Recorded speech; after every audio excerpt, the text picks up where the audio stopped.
Tired of those clunky Minecraft controls? Today, we're going to show you how to connect and set up your PlayStation controller to play Minecraft Bedrock Edition, so you can explore the overworld with ease. First things first, you'll need your PlayStation controller. Make sure it's a DualShock 4 or DualSense controller, and that it's fully charged or connected to your PlayStation console or PC via a USB or Bluetooth connection.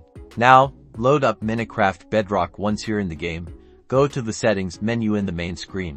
Scroll down in the Settings menu until you find the controller settings. Click on this to open the controller configuration options. Here you'll see the button mapping, allowing you to customize the controller buttons and create your preferred controller map. Use the on-screen instructions to map all of the controller functionalities. Now enter a world or create a new one and start exploring. The controller should now be working and allow you to control your character and explore the game freely.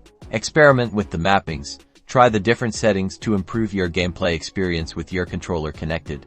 You'll have a much better time building, exploring, and surviving in Minecraft. Don't forget to like, subscribe, and hit that notification bell for more Minecraft tips.